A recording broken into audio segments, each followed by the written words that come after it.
Hello, নমস্কার সবাইকে। আশা করছি সবাই ভালো আছেন। আমিও ভালো আছি।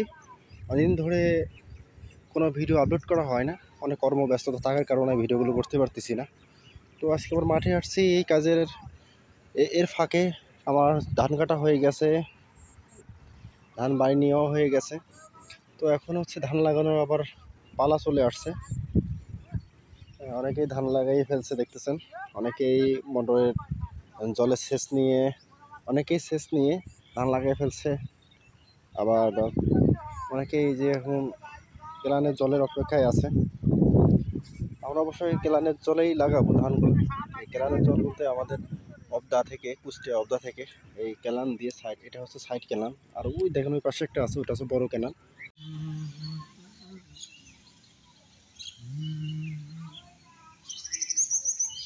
ওই কেলান দিয়ে জল আসে আর সেই সাইড কেলান দিয়ে প্রতিটা মাঠে যায়।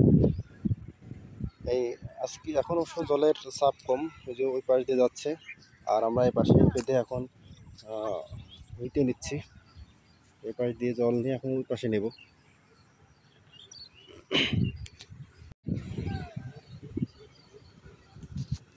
সাইড কেনালে অবশ্য জলের চাপ একদমই কম। সাইড কেনালে যদি জলের চাপ থাকতো তাহলে এই পাশে সব ভুঁই একদম ভরে যেত।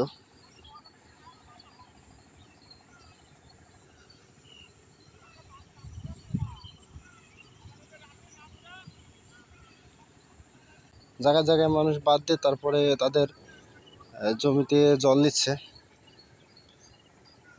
এই দেখেন,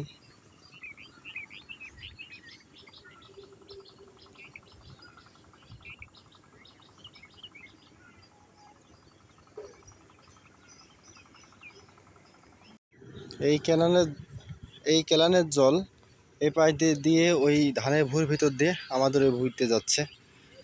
দেখা যাক এ পর্যন্ত কত দূর ভিজলো। আজকে এই চাষ দেওয়া যাবে কিনা, নাকি কালকে লাগবে চাষ দিতে, এটা দেখার বিষয়।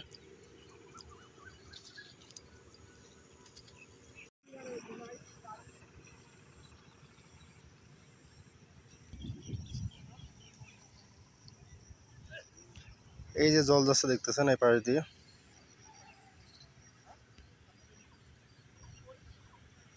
এই পাশ দিয়ে ধানের ভুঁইতে ঢুকতেছে, ওই ধানের ভুঁই থেকে আবার আমাদের ভুঁইতে নেওয়ার চেষ্টা করতেছি। এখানে দাঁড়া এসে অনেকে আবার এই বাঁধটা কেটে দিতে পারে। এখানে যে বাঁধ দেওয়া, এই বাঁধটা কেটে দিলে আবার আমাদের ভুঁইতে জল যাবে না।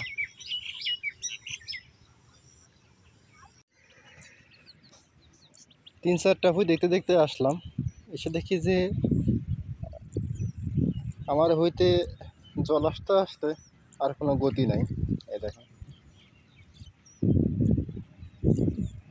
যেটুকু ভিজছে এখনো অতটুকু বাকি আছে। তবে আজকে মানে চাষ করা যাবে না, যে জলের গতি। জল আসতেছেও কম, বুঝতে পারতেছি না।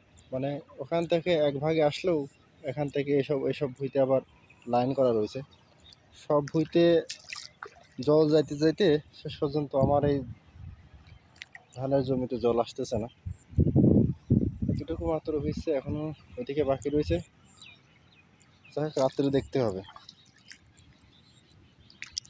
কি করা যায়।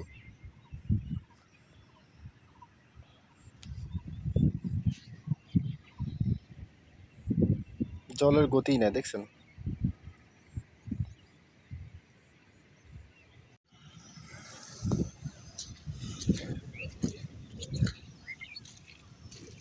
যেখানে মানে ধান পড়েছিল, ধানগুলো অনেক জ্বালায় গেছে।